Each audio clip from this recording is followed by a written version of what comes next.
Hi class, my name is Rachel Cummings, and today I'm going to be speaking with you about ebooks. On the first slide, you'll see that the question posed is why study ebooks? Well, the book gives us three main reasons. The first, Amazon sells more ebooks than traditional titles. Number two, more titles are released as ebooks than in prints. And number three, nearly half of Americans have read an ebook. Now let's define what an ebook is. On slide 2, you'll see that it is defined as a digitized version of a book. Now it can be often read on computers, e-readers, and tablets such as this. Anything with an on-screen interface.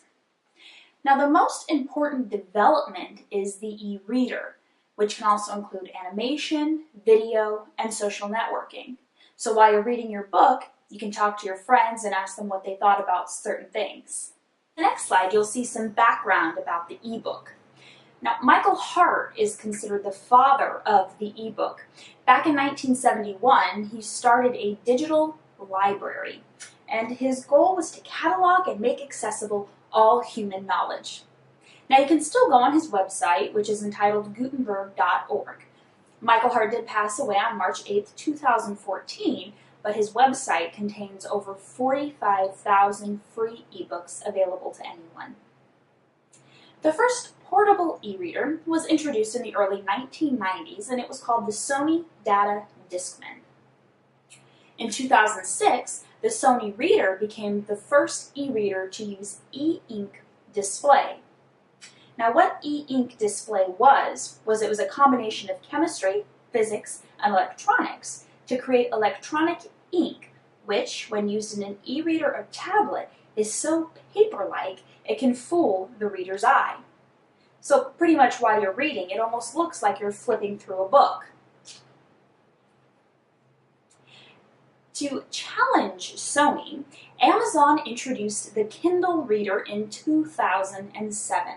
Now this marked the first successful e-reader. Up until this point, e-readers were not considered to be an excess or an essential item to have. Now many people have the Kindle or a tablet. Competition for the Kindle now include Barnes & Noble's Nook and Apple's iPad tablet. Now the Nook is just for Barnes & Noble, and you can only use books that they have accessible through their device. The iPad, which I have here, you can use books that are available on the Nook as well as the Kindle through different apps that Apple offers. Now on to the next slide, we'll talk about some recent developments, or at least recent developments as of 2012 when our book was released. Now the first major thing is that e-readers now have access to Wi-Fi and broadband, where before they would have to actually hook up to a computer, download what they wanted in order to have it with them. Now they can download it wherever they want. Now, there has been an attempt at developing a universal format that can work between all the different devices, like the Nook and the Kindle and the iPad. At this time, unfortunately, none have been successful. You'll see on page 192 of your textbook, there's a little diagram here that shows all the different types of e-readers and what types of formats you can use with them. And all of them use different formats.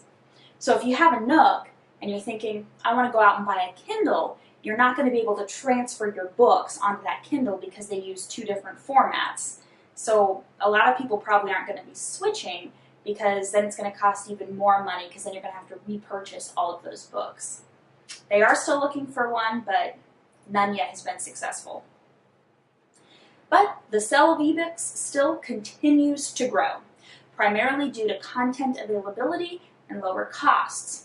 Now there are actually more books available through e-readers than if you went to your local library or to Barnes & Noble to buy something. And books are actually fairly cheap, a lot being $9.99 and less, unless of course they're new releases. Now on to the current status of ebooks. According to our book, as of 2012, 29% of Americans owned either a tablet or an e-reader.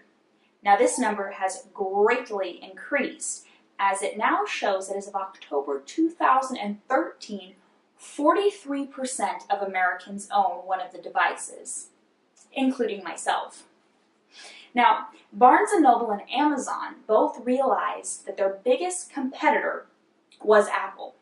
Apple's iPad is 60% of the tablets that are getting sold in America. So now Barnes & Noble and Amazon have both released their own tablets. Now, ebooks are far outpacing print books in the publishing world, and it looks like it's going to continue to do so. Now, the book gives us some factors to watch in the near future, as you will see on the next slide. Now, as we discussed earlier, all of these different ebooks and e-readers and tablets all use different formats. And it is thought that hopefully soon there will be the development of a standard format that all will be compatible with. Now, it is also thought that print books will become more of a specialty item and ebooks will be the norm. As you can see behind me, I am a fan of print books, and I hope that they don't become a specialty item and stay the norm. The only ebook that I do use is the one for our class, mainly because it's cheaper and it's easy to use. Another factor to watch is that it is believed that there will be a battle to control consumer access to content. And this is where we're going to speak about the Department of Justice versus Apple and some other publishers. Now, the U.S. Department of Justice filed a suit against Apple and 5 other publishers. And the reason given is that they were colluding to keep the cost of ebooks artificially high. And the Department of Justice claims that this price fixing is harmful to consumers. Now, as of mid-2012, 3 of the publishers had settled. However, Apple and 2 others would not. As of September 2013, Apple finally did settle, and the Department of Justice won its suit against Apple, stating that they had violated Section 1 of the Sherman Act. Now, the book says it's a major factor to watch out for as they try to control what consumers have access to.